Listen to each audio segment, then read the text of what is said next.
आज आपण किसान क्रेडिट कार्डच्या डिजिटल प्रकल्पाच्या शुभारंभासाठी या ठिकाणी आपण एकत्र आलो आणि आदरणीय प्रधानमंत्री मोदीजी यांच्या संकल्पनेतून देशाच्या कृषी विकासासाठी ज्या योजना राबविल्या जातात त्यात हा प्रकल्प जो आहे देशातल्या शेतकऱ्यांना खऱ्या अर्थाने उत्पन्न वाढवून सशक्त आणि मजबूत करणारा हा निर्णय आहे।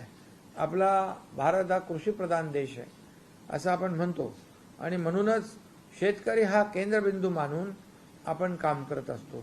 शेतकऱ्यांसाठी योजना असतील, शेतकरी जेव्हा आपल्या डोळ्यासमोर येतो त्यावेळेस मग सरकार काही विचार करत नाही, शेतकऱ्याच्या बाजूने उभं राहते आणि म्हणून आज गेल्या पावणे दोन वर्षामध्ये विरोधी पक्षाचे लोक काही बोलतायत काय दिलं, परंतु पावणे दोन वर्षात शेतकऱ्यांच्या संकटामध्ये त्यांच्या योजनांसाठी आपल्या सरकारने जवळपास कृषी मंत्री महोदय 45,000 कोटी रुपये शेतकऱ्यांसाठी आपण दिले आणि तुम्ही त्या खात्याचे मंत्री आहात, त्यामुळे तुमचं मनापासून अभिनंदन करतो मी।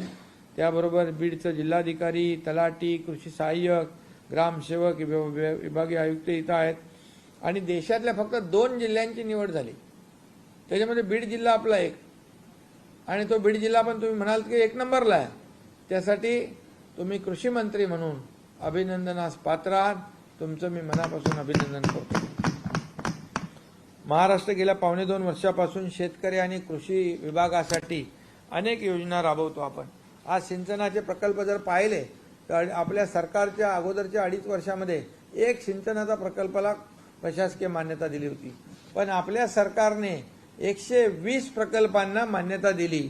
जवळपास 15 लाख हेक्टर जमीन ओलिताखाली सिंचनाखाली येणार आहे। शेवटी आपण सगळे शेती आणि माती आणि शेतकरी याच्याशी बांधलेली आपली नाळ जुळलेली आहे आणि शेवटी पाणी नसेल तर शेतकरी काय करणार आणि म्हणून आपण आतापर्यंतच्या इतिहासामध्ये कधी न झालेलं काम शेतकऱ्यांसाठी केलं।